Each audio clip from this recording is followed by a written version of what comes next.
The red warning light blinked on the control panel of Sol's Pride as the small research ship dropped out of hyperspace.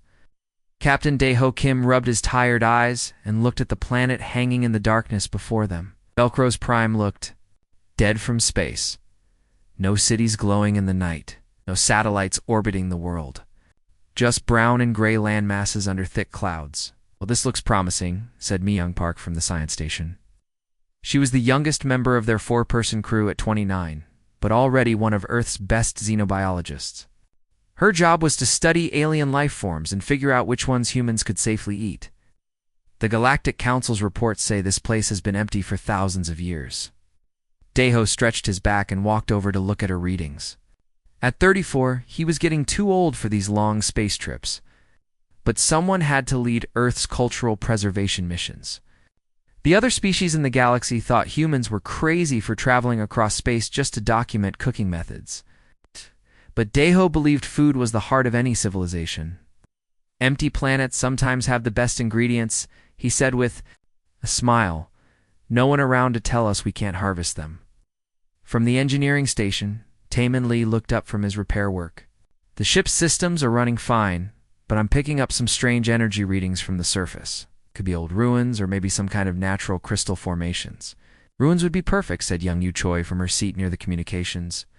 Pano at 42, she was the oldest crew member and their cultural expert. If there really was a civilization here once, maybe they left behind some food preparation tools or storage methods we can study. The Galactic Council had labeled humans as Category 7, critically fragile life forms. 3 years ago, when Earth first joined the galactic community, the classification meant humans needed special protection and couldn't visit most worlds without extensive safety equipment. Other species saw humans as weak creatures who could barely survive outside their home planet. What the Council didn't understand was that humans had survived and thrived on one of the most dangerous planets in the galaxy. Earth had deadly weather, poisonous plants, disease-carrying insects, and thousands of different climates. Most alien worlds were much safer than Earth, but the Council's scientists only looked at human biology and decided they were too fragile. For space exploration, this frustrated Daeho and his team. They had requested permission to visit dozens of worlds to study alien cooking methods, but the Council kept rejecting their applications. Velcro's Prime was one of the few planets they were allowed to visit because the official reports said it was completely dead and safe for even the most fragile species. "Beginning atmospheric scan," Mi-young announced as Sol's Pride entered the planet's upper atmosphere. "Breathable air with slightly higher oxygen than Earth normal. Temperature ranges look comfortable. No signs of dangerous radiation or toxic. Gases sound safer than Sol on a bad air day." Tommen joked as he prepared the landing systems. The ship descended through the clouds. The crew got their first clear look at Velcro's prime surface. What they saw made them all lean forward in excitement. The planet wasn't completely dead after all. Massive structures covered the largest continent, though they looked ancient and abandoned. Tall spires reached toward the sky like crystal trees. Geometric patterns covered the ground between the structures, as if someone had tried to turn the entire landscape into art. "Those buildings are huge," Young Yao whispered. "Look at the size of that central structure. Must be 20 kilometers wide. And those aren't natural formations," Mi-young added, studying her readings. "Someone built all of this." The energy signatures Taemin detected are coming from deep underground, probably from whatever power source kept this civilization running. Daeho felt his excitement growing. An abandoned alien city meant abandoned alien kitchens, food storage areas, and maybe even preserved ingredients. The Galactic Council's surveys had been wrong about this world being empty, which meant they might be wrong about other things too. "Find us a good landing spot near the biggest structure," he told Taemin. "Preferably somewhere that looks like it might have been a residential area. That's where we'll find the most interesting food-related artifacts." Sol's Pride touched down in what looked like a large plaza surrounded by smaller buildings. Out through the viewports, the crew could see that the structures were made of some kind of smooth stone that reflected light in strange ways. Symbols were carved into every surface, though none of them matched any known alien language in the galactic databases. "Atmosphere checks out," Mi-young reported, after running her final scans. "We can breathe out there without suits. though I recommend we keep emergency oxygen packs just in case. The crew spent an hour preparing their equipment. Daeho packed his portable cooking kit, food analysis tools, and sample containers. Mi-young loaded her biological scanners and specimen collection gear. Taemin gathered his engineering equipment and repair tools. Young-ya filled her bags with cameras, recording devices, and cultural documentation materials. "Remember, we're here for 3 weeks," Daeho said as they gathered at the airlock. "Our mission is to document any food preparation methods or ingredients we find, then return to Earth with a complete report for the Cultural Preservation Committee. The Galactic Council thinks we're just playing around with cooking.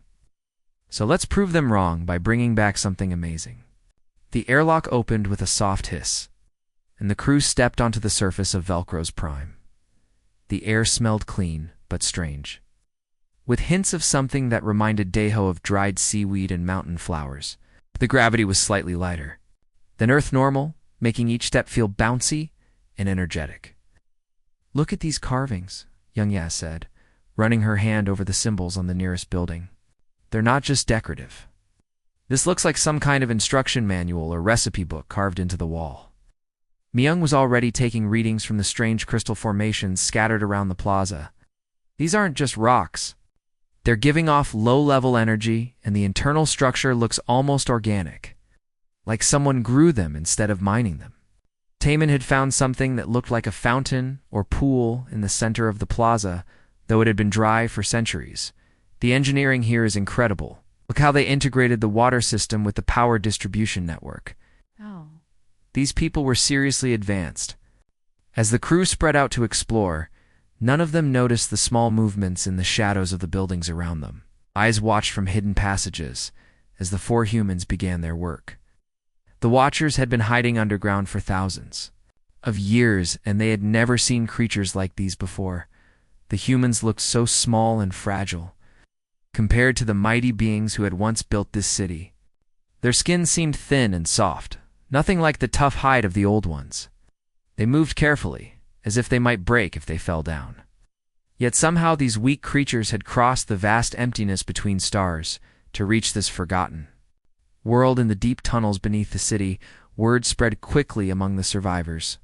The surface dwellers had returned, but they were not the same species that had built the great civilization. These new ones were different, smaller, weaker, and possibly even more dangerous because of it. The humans continued their exploration as the sun began to set on Velcro's Prime, completely unaware that their arrival had already changed everything for the planet's hidden inhabitants. Daeho was focused on finding a good location to set up their temporary kitchen and laboratory. Mi-young was collecting samples of the local plant life that grew between the ancient buildings. Taemin was mapping the underground energy networks. Young-ya was photographing and documenting every symbol and carving she could find. None of them realized they were being watched by the last remnants of a civilization that had once ruled the stars, now reduced to frightened scavengers hiding in the ruins of their ancestors' glory. The meeting between humanity and the survivors of Velcro's Prime was only hours away, and it would change both species forever. But for now, the humans worked in peaceful ignorance, planning their meals and organizing their equipment, thinking they had found nothing more than an interesting archaeological site and some new ingredients to experiment with. The 3rd morning on Velcro's Prime started like the others. Daeho woke early to prepare breakfast for his team using ingredients they had brought from Earth. The smell of rice, cooking, and vegetables being chopped filled their temporary camp. In the plaza, Mi-young was already awake, studying the strange plants she had collected the day before. Taemin worked on his energy readings from the underground networks. Young-ya sat nearby, trying to decode the symbols carved into the building walls. None of them saw the figure watching from the shadow of a broken spire. Morven had been observing these strange visitors for 3 days now. The young Velkari crouched behind the crystal formation, studying every movement the aliens made. These creatures were unlike anything in the old records. They were small, barely reaching the height of a Velkari child. Their skin looked soft and easily damaged. They moved slowly and carefully, as if they expected to be hurt at any moment. Yet somehow these weak beings had traveled between the stars. They used tools that hummed with energy. They prepared food in ways that filled the air with smells Morven had never experienced. Most confusing of all, they seemed happy. They laughed and talked to each other in pleasant voices. A Valkyrie had not heard laughter in their underground refuges for longer than anyone could remember. "I think I found something," Young Ya called out, pointing to a series of symbols near what looked like a doorway. "These markings are different from the others. They repeat in a pattern that might be instructions or a recipe." Deho walked over to look at the carvings while still holding his wooden spoon. "Can you read any of it?" "Not yet, but I'm starting to see patterns. Look at this symbol here. It appears next to images of plants and containers. I think it might mean prepare or mix or something similar." Myung joined them, carrying a sample container full of the local vegetation. "The plants here are fascinating. They've complex chemical structures I've never seen before. Some of them might even be edible for humans, though I need to run more tests first." As the humans discussed their findings, Morven made a decision that would change everything. The alien creatures did not seem dangerous. They were clearly interested in the old ways of food preparation, just like the ancient Valkyrie had been before the Great Change. Maybe these visitors could answer questions that had puzzled the survivors for generations. Morven stepped out from behind the crystal formation. Tae-Min saw the movement first. Everyone," he said quietly. "We have company." The humans turned to see a tall, thin figure standing about 50 meters away. The being looked almost human in basic shape, but clearly belonged to a different species. Its skin had a slight, blue-gray tint and seemed tougher than human skin. Its eyes were larger than human eyes and a pale yellow color. It wore simple clothes that looked handmade from plant fibers. Most importantly, it looked terrified. "Nobody move suddenly," Young Ya whispered. "Let it approach us if it wants to." Morven stood frozen, suddenly unsure about the decision to reveal itself. The aliens had stopped their activities and were all looking directly at it. What if they were dangerous after all? What if contact with alien species would bring the final doom to the Valkyrie, as the elders had always warned?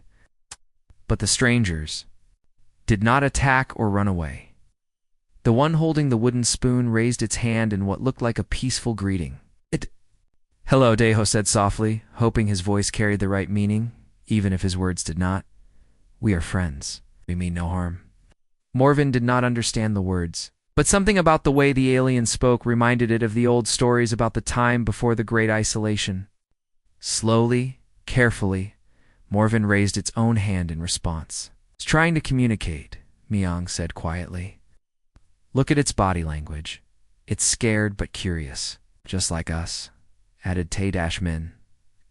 For several minutes, the two groups looked at each other across the plaza.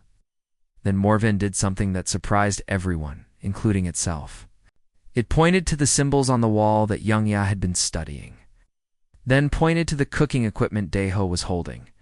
"It knows what those symbols mean," Young Ya realized. "It's connecting the wall carvings to our cooking gear." Deho had an idea.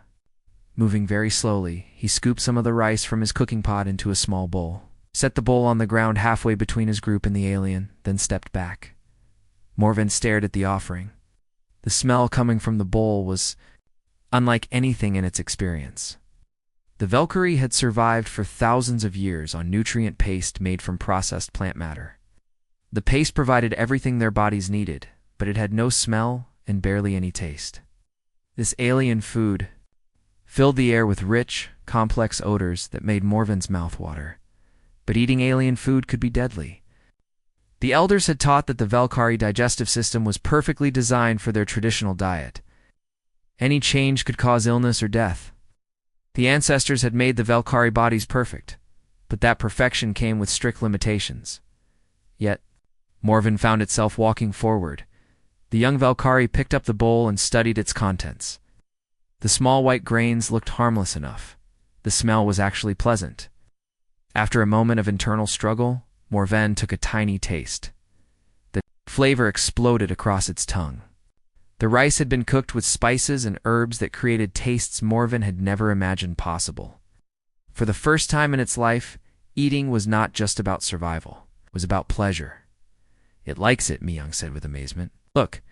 At its expression, Morven's face had changed completely.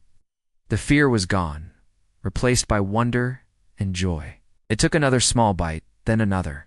Each taste seemed to surprise it more than the last. Then something unexpected happened. Other figures began emerging from hiding places around the plaza. More Valkyrie appeared from behind buildings, from underground passages, and from crevices in the crystal formations. They had been watching the entire time, waiting to see what would happen to Morven. How many of them are there? Taemin asked as he counted the approaching figures. At least 20, Young-ya replied. Maybe more coming.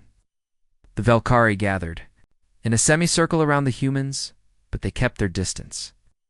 They were all thin and pale, wearing the same simple handmade clothes as Morven. Some looked very old, with wrinkled skin and slow movements. Others appeared younger and moved. With more energy, all of them stared at the humans with the same mixture of fear and curiosity.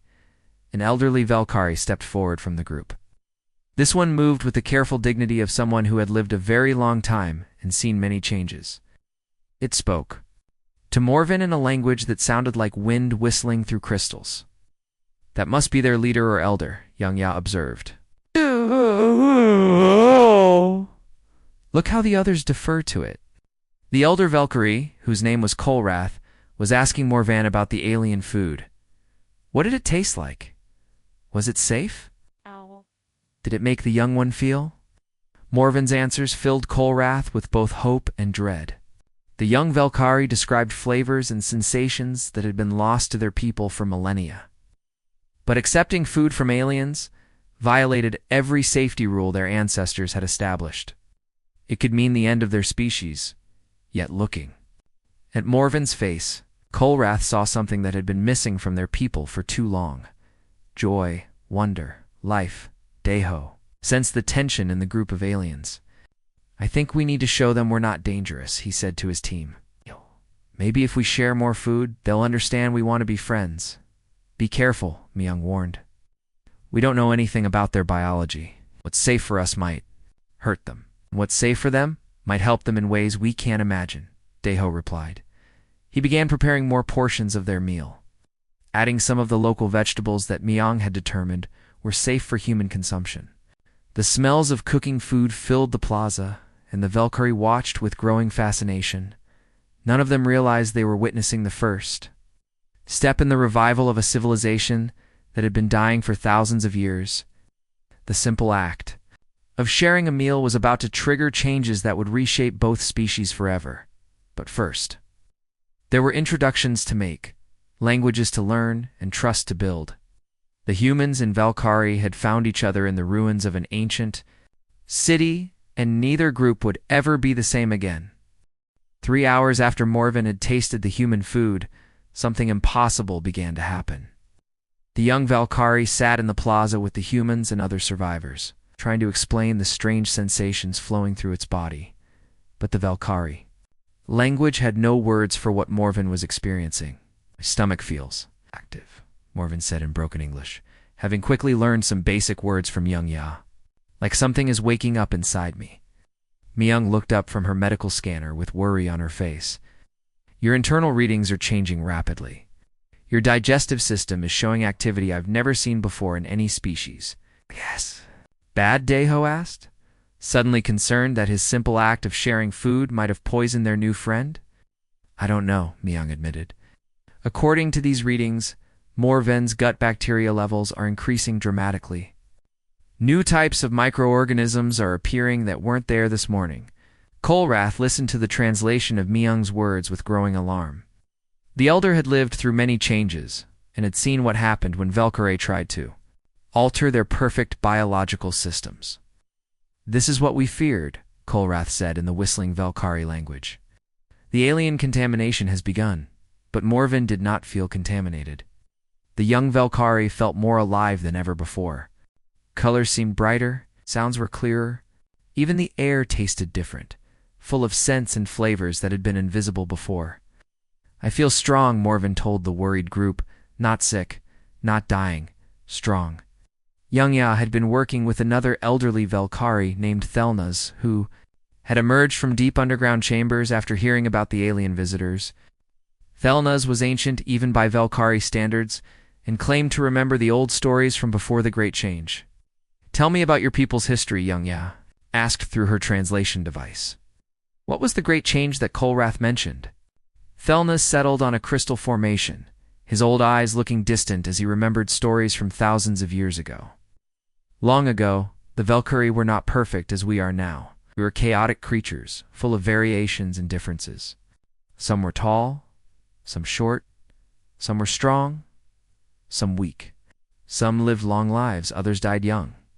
We suffered from diseases and accidents and random genetic changes. That sounds like most species," Young-Ya said, "including humans."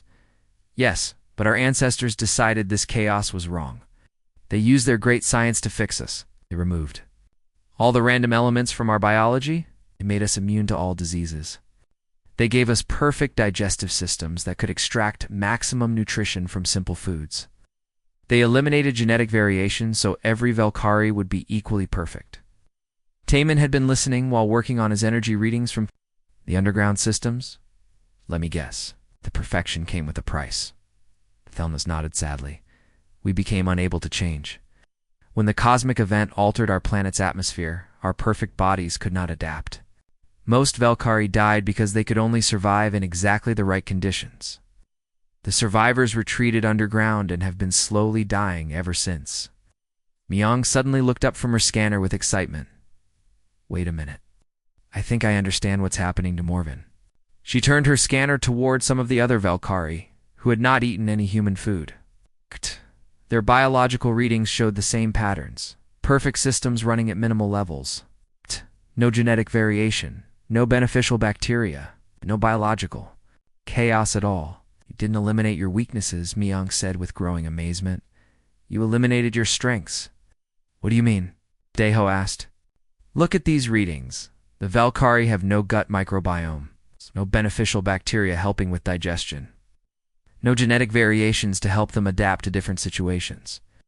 They've been trying to survive on sterile nutrient paste with perfectly efficient but completely inflexible biological systems." Young-Ya was beginning to understand. "So when Morven ate your fermented food, the bacteria and complex organic compounds started reactivating dormant biological processes," Myung finished. "Processes that were suppressed but not completely eliminated by their genetic engineering." Morven had been listening to this conversation with growing excitement. "You mean I am becoming more like my ancient ancestors?" "More than that," Myung said, checking her readings again. "You're becoming more like what the Velkari were supposed to be. Your ancestors didn't fix you, they broke you. And somehow, human food is helping to repair the damage." This news spread quickly among the Velkari survivors. Some were terrified by the idea of becoming imperfect again. They had been taught that their engineered perfection was the only thing keeping them alive. But others, especially the younger ones, were curious. They watched Morven moving with new energy and speaking with enthusiasm about colors and tastes they had never experienced. Some of them began to ask if they could try the alien food too. Kolrath tried to maintain order. "Oh, "This is dangerous," the elder warned. "Our ancestors spent generations perfecting our biology. If we change it now, we might all die." "We are already dying," replied a younger Velkara named Velkara. "Our numbers get smaller every year. Our children are born weaker than their parents. Maybe change is worth the risk." Daeho found himself in the middle of an alien civil war over food. "Look," he said to both groups. "We didn't come here to change anyone. Just wanted to study cooking methods and maybe find some new ingredients." "But you have changed us," Morven said, "and I think it is a good change." To prove the point, Morven stood up and walked to one of the crystal formations that had always been too tall to climb. With new strength and energy, the young Velkari scrambled to the top easily. From up there, Morven could see farther across the ancient city than ever before. "The old records speak of Velkari who could do this," Thelnas said with wonder. "For the perfection, our people were strong and adaptable." Myung was taking constant readings as more changes appeared in Morven's biology. "This is incredible," Your genetic systems are activating sequences that have been dormant for millennia. It's like watching evolution happen and fast forward. Is it safe? Taman asked. These changes are happening very quickly. I don't know, Myung admitted. But the alternative for the Valkyrie seems to be slow extinction. At least this gives them a chance. More Valkyrie began volunteering to try small amounts of human food. Daeho prepared careful portions, starting with simple dishes that had the most beneficial bacteria. Rice with fermented vegetables, soup made with kimchi, bread with natural yeast cultures. Each Valkyrie who tried the food showed the same pattern. First confusion as new sensations filled their bodies. Then excitement as dormant biological systems came back to life. Then wonder as they experienced tastes and smells. Their people had forgotten for thousands of years, but not all the changes were easy. Some Valkyrie became sick as their bodies adjusted to the new biological activity. Their perfect digestive systems had to learn how to work with beneficial bacteria again. Some experienced pain as genetic sequences reactivated after millennia of dormancy. We need to be more careful, Myung warned after treating a Valkyrie who had eaten too much fermented food too quickly. These changes need to happen gradually, or they could be dangerous. Daeho began working with Thelnas to understand more about Valkyrie biology and what foods might be safest for them. The ancient historian knew stories about the old days when Valkyrie ate many different kinds of food. Our ancestors cultivated gardens, Thelnas explained. They grew hundreds of different plants and prepared them in countless ways. They believed that variety in food created variety in life. They were right, Young Ya said, documenting everything with her cameras. Food diversity supports biological diversity. Your ancestors understood that before they decided to engineer it away. As the day ended, 12 Valkyrie had tried human food, and all were showing biological changes. Some were dramatic, like Morven's increased strength and sensory awareness. Others were subtle, like improved digestion and higher energy levels. But all of them reported the same thing. The first time in their lives, they felt truly alive. Kolrath watched these changes with mixed emotions. The elder was happy to see the young ones full of energy and joy. But the teachings of generations warned that any deviation from perfection would lead to death. What if you were wrong? Kolrath asked the humans. What if these changes kill us all? Daeho looked at the ancient Valkyrie with sympathy. What if? We're right? What if this saves you all? The question hung in the air as night fell over Velcro's prime while underground. More Velcro survivors heard the news and began making their way to the surface for the first time in centuries. 2 weeks had passed since the first contact, and the plaza had transformed into something that looked more like a kitchen laboratory than an archaeological site. Daeho worked alongside Thelnas and 3 other Valkyrie, carefully preparing different combinations of fermented foods. Each recipe was designed to help specific Valkyrie biological systems wake up safely. The kimchi base works well for digestive activation, Daeho explained to Myung as she recorded the results. But we need something gentler for the older Valkyrie. Their systems have been dormant longer. Myung nodded, Studying the readings from her latest patient. Korthal responded well to the rice wine mixture, but Van X had complications with the same formula. Every Valkyrie seems to need a slightly different approach. This was exactly what excited Daeho most. For the first time in thousands of years, the Valkyrie were showing individual differences. Some responded better to bacterial cultures from fermented vegetables. Others needed the gentler microorganisms found in fermented grains. A few required completely custom preparations. Based on their specific biological needs, Tate Ashman had been busy modifying their equipment to create proper fermentation environments for Valkyrie biology. His engineering station now looked like a combination of spaceship repair bay and traditional Korean kitchen. Bubbling containers lined the walls, each one growing different beneficial bacteria cultures. The fermentation chambers are working perfectly, he reported. We can now control temperature, humidity, and bacterial growth to create exactly the right environment for each type of food preparation. Young Ya spent her time documenting the social changes happening among the Valkyrie. It's incredible, she told the others during their evening meal. They're rediscovering concepts their species forgot millennia ago. Competition, creativity, individual preferences. Yesterday I watched two Velkar argue about which fermented vegetable tasted better. Arguments are good, Deho said with a smile. It means they're developing personal tastes instead of just accepting whatever they're given. But not everyone was happy with the changes.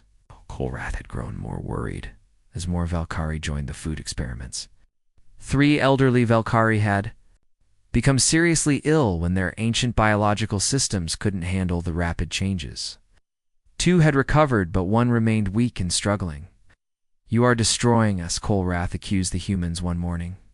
Our ancestors spent generations creating perfect bodies, and you are filling us with chaos. Your ancestors created bodies that couldn't survive change, Miyang replied patiently. She had had this argument with Kolrath many times. Perfect. Systems are fragile systems. When something unexpected happens, they break. But chaos means some of us will die, Kolrath insisted. With perfection, we all lived. You weren't living, Morvin interrupted, approaching the group with newfound confidence. You were just existing, slowly fading away, generation after generation. The young Velkari had changed dramatically over the past 2 weeks. Morven was taller and stronger than before, with skin that had developed a healthier color.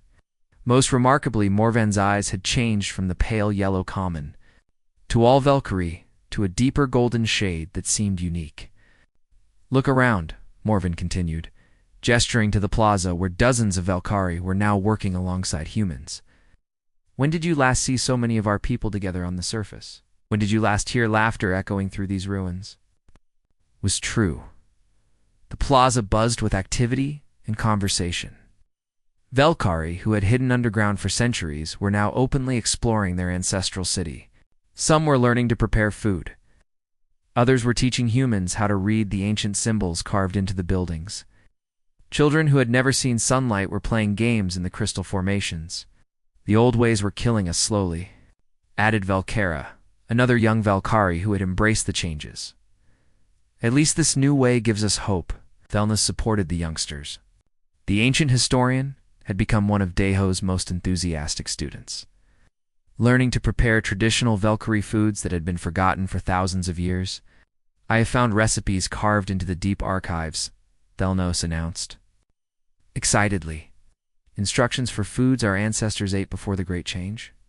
If we can combine these old methods with the human fermentation techniques, we might be able to create foods that are perfectly suited for Velkari biology. This idea energized everyone working on the project. Began experimenting with local Velcro's prime plants, using fermentation methods to make them safe and beneficial for recovering Velkari digestive systems. Some experiments failed spectacularly, creating terrible smells and inedible results. But others produced foods that seemed almost magical in their effects. Try this, Deho said. Offering a small portion of fermented local grain to a Velkari named Hextera, who had been too weak to leave the underground refuges. Hextera ate the food slowly. And within hours was strong enough to walk to the surface for the first time in decades. The grain had been fermented with bacteria that specifically targeted the nutritional deficiencies caused by thousands of years of eating only sterile nutrient paste. But success brought new problems. Word of the changes was spreading through the underground tunnel networks. Hundreds more Velkari were emerging from deep refuges, all wanting to try the new foods. The humans found themselves trying to safely manage biological transformations for an entire species. We need help, Myung said during one of their planning meetings. I'm a xenobiologist, not a species rehabilitation specialist. Velkari have biological issues I don't know how to address. And I'm a chef, not a genetic engineer, Deho added. We're making this up as we go along. But it's working, Taman pointed out. Look at the results. More Velkari are healthy and active now than there have been in generations. Young Ia had been quiet during the discussion, but now she spoke up with concern. There's something else we need to consider. Our mission was supposed to be secret. We were just documenting cooking methods on a dead planet, but we've accidentally triggered the revival of an entire civilization. The Galactic Council is going to notice eventually. It sobered everyone. Their weekly reports to Earth had been carefully edited to hide the true scope of what was happening. They described archaeological discoveries and interesting local plants, but nothing about living Velkari or biological transformations. How long before someone figures out what we're really doing here? Taman asked. Our supply ship is due in 4 weeks, Mion calculated. If they see hundreds of active Velkari instead of empty ruins, there will be questions. Morven had been listening to this conversation with growing alarm. Are you saying you might have to leave? That the help might stop? We don't want to. Leave, Deho assured the young Valkyrie. But if the Galactic Council decides we've violated their rules about species interference, they might force us to. Then we need to make sure the process can continue without you, Thelna said with determination. We must learn everything we can about food preparation and fermentation before you are forced to go. This sparked a new urgency in their work. The humans began intensive teaching sessions, showing groups of Valkyrie how to create and maintain fermentation cultures. They documented every successful recipe and technique. They explained the science behind beneficial bacteria and how to encourage healthy biological diversity. The Valkyrie proved to be eager students. Their perfect memories, unchanged from their ancestors' genetic engineering, allowed them to learn complex processes quickly. Soon they were creating their own variations on human fermentation techniques, adapted for local ingredients in Velkar biology. You have given us more than food, Hextera told Deho as they worked together on new batch of fermented vegetables. You have given us the ability to change ourselves. We haven't given you anything, Deho replied. We just helped you remember what you already had. But even as the Valkari learned to manage their own biological revival, larger forces were moving that would soon test everything they had accomplished. In space, ships were heading toward Velcro's prime, and on the planet's surface, the changes were becoming too dramatic to hide much longer. The most fragile species in the galaxy had accidentally triggered the resurrection of a civilization. Soon the entire galaxy would know what humanity was truly capable of. The supply ship New Busan dropped out of hyperspace expecting to find 4 human researchers quietly documenting dead ruins. Instead, Captain Jinwoo Park stared at his scanner readings in disbelief. That can't be right, He muttered, running the scans again. I'm showing thousands of life signs on the surface. His communications officer, Lieutenant Sora Kim, looked up from her station with confusion. Sir, I'm receiving transmissions from the planet. Multiple sources. The signals are coming from all over the main continent. What kind of transmissions? Cooking instructions, sir? Detailed recipes for something called fermented grain mixture for digestive system recovery? Captain Park rubbed his forehead. Yeah. Soul's Pride crew was supposed to be on a simple cultural documentation mission. They definitely weren't supposed to be broadcasting cooking shows to an entire planet. Get me a communication link to Chef Kim immediately, he ordered, down on Velcro's prime. Deho received the call while teaching a group of 50 Velkar how to prepare fermented vegetable compounds. The plaza had expanded into a sprawling complex of cooking stations, fermentation labs, and teaching areas. Valkyrie from across the planet were arriving daily to learn the new food preparation methods. Captain Park, Deho said, trying to sound casual. You're early?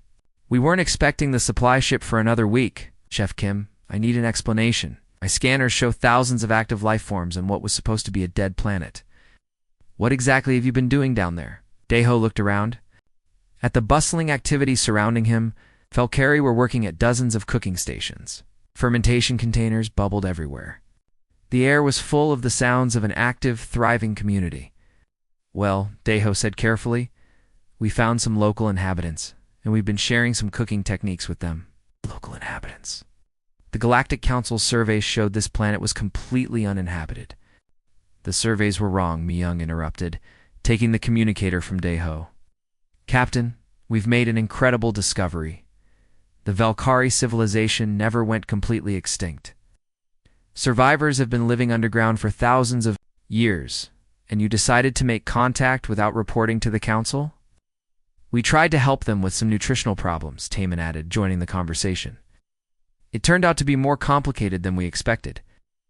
Captain Park was getting a bad feeling about this situation. How complicated, Young Ya took the communicator. Captain, we may have accidentally triggered the biological and cultural revival of an entire species. The silence from the new Busan lasted for almost a full minute. You what? Captain Park finally managed to say. Before anyone could answer, alarms started blaring on the supply ship. Lieutenant Kim's voice echoed through the bridge. Captain, multiple ships dropping out of hyperspace. Galactic Council Enforcement Fleet. 12 vessels and they're heading straight for us. This is Council Enforcement Commander Zex Thulin, came a stern voice over the communication system. All human vessels are ordered to maintain position and prepare for inspection. This system is now under Council investigation protocols. Captain Park looked at his crew with resignation. I think we're about to find out just how much trouble you've caused down there. On the planet's surface, the humans and Valkyrie watched as ships filled the sky above them. The Council Enforcement Fleet was massive, clearly designed to handle major galactic emergencies. Are they here to hurt us? Morven asked, standing close to Daeho. I don't think so, Daeho replied, though he wasn't entirely sure. But they're definitely here to investigate what we've been doing. Thelnas approached the group, moving with the new energy that all the transformed Valkyrie now possessed. These council beings try to stop what we have started. What will we do? We'll try to explain, Youngya said. Maybe when they see how well everything is working, they'll understand. But as the first council shuttles began landing in the plaza, it became clear that understanding was not their primary goal. Tall, armored figures emerged from the vehicles, followed by teams of scientists carrying scanning equipment and containment devices. Commander Zex Thulin was a member of the Corvani species, known throughout the galaxy for their strict adherence to rules and regulations. He approached the human team with the mechanical precision of someone who had dealt with many violations of Council law. I am Commander Zex Thulin of the Galactic Council Enforcement Division, he announced imperfectly. Translated Galactic Standard.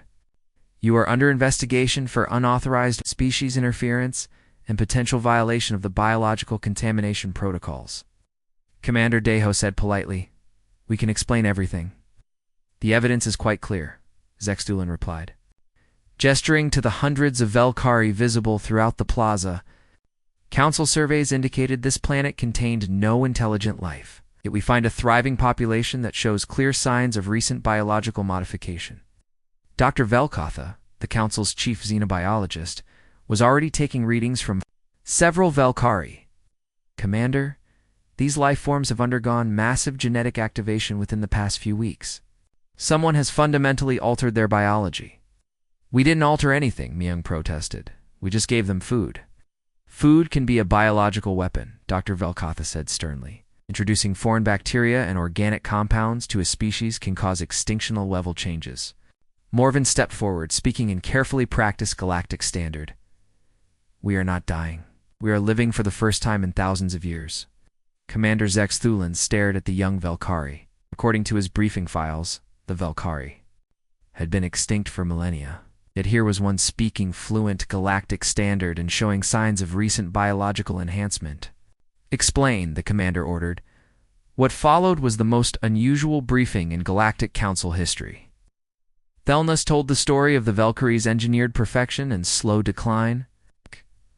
Myung presented her biological data showing how human fermentation techniques had reactivated dormant Valkyrie genetic systems. Youngya documented the cultural changes that had transformed the survivors from hidden refugees into an active, growing community. Most importantly, hundreds of Valkyrie testified about their own experiences. They described lives of slow decline and hopelessness transformed into energy, creativity, and joy. This is unprecedented, Dr. Valkotha admitted after reviewing hours of data. According to all established science, these biological changes should have killed the Valkyrie. Instead, they appear to be thriving. The humans have committed massive violations of our protocols, insisted Commander Zex Thulin. Species interference is forbidden for good reasons. But the results speak for themselves, argued Dr. Velkotha. The Valkyrie population has grown. From a few thousand hidden survivors to over 50,000 active individuals in just 1 month. Birth rates are up. Life expectancy is increasing. This appears to be a complete species recovery. As the council teams conducted their investigation, more revelations emerged. Other council member species sent representatives to study what was happening on Velcros Prime. Many were shocked to discover that the fragile humans had accomplished something that the galaxy's most advanced medical science had considered impossible. How did beings classified as Category 7 critically fragile manage to revive an extinct civilization? Asked Dr. Morklex of the Vithany Science Consortium. Maybe being fragile isn't the same as being weak, Deho suggested during one of the many interviews. Explain? Requested. Dr. Morke LX. Myung took over the explanation. Human biology is messy and chaotic compared to most galactic species. We have thousands of different bacteria living inside us. Our genetic systems are constantly changing and adapting. We survive by embracing biological chaos, not by eliminating it. This chaos is what the Velkari lost when they engineered themselves. For perfection, added Young Ya. Their ancestors eliminated all the random, unpredictable elements that make life adaptable. So when we shared our chaotic biology through fermented foods, Taman continued, we gave the Velkari back their ability to change and grow. The council scientists were forced to confront an uncomfortable truth. Most galactic species had spent millennia improving their biology, eliminating weaknesses and optimizing their systems for efficiency. But in doing so, many had also eliminated their ability to adapt to unexpected changes. Humanity's supposed weakness, their biological missines and genetic missines, was actually a form of strength that the galaxy had forgotten existed. This changes everything, Dr. Velkatha finally announced. We need to completely reconsider our understanding of biological strength and weaknesses. But Commander Zexthulan was not convinced. Regardless of the results, the humans violated council law. They must face consequences for unauthorized species interference. The standoff continued for days, with council representatives debating what to do about the situation on Velcros Prime. Meanwhile, the Velkari continued their biological and cultural revival, learning more about food preparation and sharing their rediscovered traditions with anyone willing to listen. The galaxy was about to learn that sometimes the greatest changes come from the most unexpected sources. The crisis reached its peak when Commander Zexulan announced the council's decision 3 weeks after the enforcement fleet's arrival. Standing before an assembly of humans, Velkari, and council representatives in the ancient plaza, he delivered what everyone expected to be a punishment. After extensive investigation and debate, the Galactic Council has reached a conclusion regarding the situation on Velcros Prime, he began in his formal tone. Deho held his breath. Around him, hundreds of Velkari waited nervously. They had transformed from dying refugees into a thriving community. But all of that could be taken away if the council decided the humans had acted illegally. The humans did violate our protocols regarding species interference, Zextulan continued. However, the results of their actions have forced us to reconsider the wisdom of those protocols. Murmurs of surprise rippled through the crowd. Dr. Velkatha, please present your findings, the commander ordered. The council's chief xenobiologist stepped forward with a datapad full of research results. Over the past month, we have conducted the most comprehensive study of biological revival in galactic history. The conclusions are remarkable. She activated a holographic display showing comparative data from dozens of species. 93% of council member species have undergone some form of biological optimization over the past 10,000 years. We have eliminated diseases, standardized genetics, and optimized our biological systems for maximum efficiency. Display showed infection rates, genetic diversity, and adaptation capabilities across different species. However, this optimization has come with an unexpected cost. Our ability to adapt to environmental changes has decreased dramatically. Many species that were once highly adaptable are now vulnerable to even minor ecological shifts. Imya watched the presentation with growing excitement. The council was confirming everything they had discovered about the Velkari. The humans represent a different evolutionary path, Dr. Velkatha continued. They have maintained high levels of biological chaos, genetic diversity, and symbiotic relationships with numerous microorganisms. This makes them appear fragile by our standards, but it also makes them incredibly adaptable. The hologram showed human biological data compared to other species.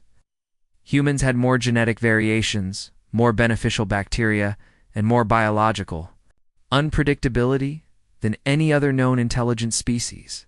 When the humans shared their biological chaos with the Velkhari through fermented foods, they essentially gave the Velkhari back their evolutionary potential, Dr. Velkatha explained.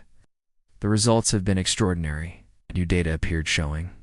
Velkhari population growth, health improvements, and genetic diversification over the past 2 months. The Velkhari population has tripled. Their genetic diversity has increased by over 400%.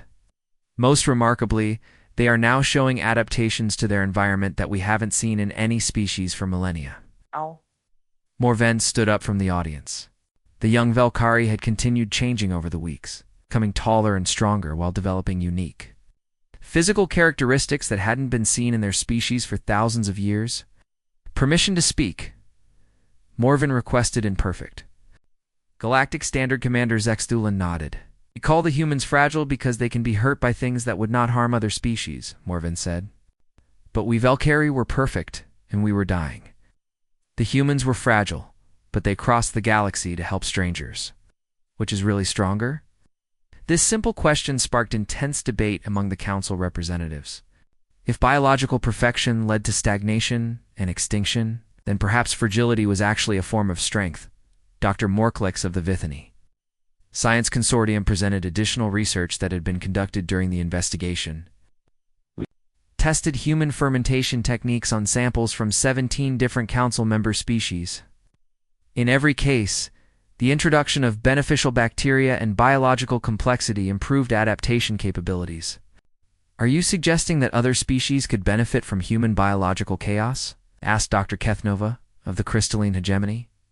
We're suggesting that the galaxy has been defining strength incorrectly, Dr. Morklex replied. We have confused efficiency with adaptability, perfection with survival capability. Thelnas approached the speaking area with the confident stride that all transformed Velkharia had developed. May I tell you what the humans really gave us? Commander Zexthulan gestured for the ancient Velkhari to continue. They gave us the ability to surprise ourselves, Thelnas said. For thousands of years, every Velkhari was identical. We knew exactly what each individual could do, how long they would live, what they would think. There were no surprises, no discoveries, no growth. The old Velkhari's eyes shone with emotion, but now every day brings new possibilities. Velkhari. Children are being born with abilities their parents never had. Artists are creating works that express individual vision instead of collective perfection. Scientists are making discoveries by thinking in ways our species had forgotten. The humans didn't just save our biology, added Velkhara, another transformed Velkhari. They saved our ability to become something new. The weight of this testimony was not lost on the council representatives. Many of them came from species that had optimized themselves into similar patterns of efficiency and predictability. Commander Zexthulan consulted with his advisors for several minutes before making an announcement that would change galactic policy forever. The Galactic Council hereby reclassifies humanity from Category 7, critically fragile, to Category 1, galactic catalyst species, declared. The plaza erupted in cheers from both humans and Velkhari. Furthermore, Zexthulan continued, we are establishing the Biological Diversity Initiative, with Velkros Prime as its headquarters. The humans and Velkhari will work together to study how biological chaos and diversity can benefit other species throughout the galaxy. Deho could hardly believe what he was hearing. Their simple cooking mission had become a galaxy-wide scientific program. There is one condition, Commander Zexthulan added. All future biological diversity research must be conducted with proper oversight and safety protocols. We cannot risk uncontrolled changes that might harm rather than help. Agreed, Deho said immediately. We want to help species safely, not accidentally hurt them. The Council's Science Division is also commissioning a comprehensive study of human biology and culture. We want to understand how a species maintains such high adaptability while still achieving technological advancement, and that will be leading A new research project on food-based biological therapy, added Dr. Morklex. The fermentation techniques developed here could revolutionize how we approach species enhancement throughout the galaxy. As the formal announcements concluded, the plaza filled with celebration. Valkyrie and humans worked together, preparing a feast using ingredients from dozens of worlds. Council representatives sampled carefully prepared fermented foods designed for their specific biology. Scientists from multiple species compared notes on biological diversity and adaptation. But the most important moment came when Deho finally sat down to complete his original mission report. After months of extraordinary discoveries and galactic policy changes, he still needed to document what they had learned about cooking. Mission report. Cultural preservation expedition to Velcros Prime, he began typing. Objective: document alien food preparation methods and identify potential ingredients for human cuisine. Results: successfully documented over 200 traditional Valkyrie recipes and food preparation techniques. Identified 47 local plant species suitable for human consumption. Developed 23 new fermentation methods combining human and Valkyrie traditional practices. He paused, looking around at the thriving community that had grown up around their simple cooking experiments. Additional notes. Discovered that sharing meals can bridge any gap between species. Food is not just about nutrition or culture. It is about the biological and social connections that make life worth living. Also learned that the galaxy's definition of strength may need some work. 6 months later, the Soul's Pride finally prepared to leave Velcros Prime, but the crew was not returning to Earth alone. 3 Valkyrie scientists would accompany them to study human biology and culture firsthand. Meanwhile, a permanent research station on Velcros Prime would continue developing biological diversity techniques for species throughout the galaxy. Thank you, Morven said to Deho, as they shared one final meal together, for showing us that being perfect is not the same as being alive. Thank you for showing us that being fragile is not the same as being weak, Deho replied, as their ship lifted off from the ancient plaza, now bustling with activity from dozens of species. Deho reflected on how much had changed. They had come to document cooking methods and ended up revolutionizing how the galaxy thought about biological strength and weakness. The most fragile species in the galaxy had become its most powerful catalyst for change.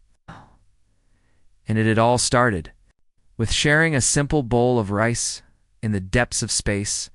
Word was spreading to hundreds of worlds about the new discoveries on Velcros Prime. Species that had optimized themselves into biological corners were beginning to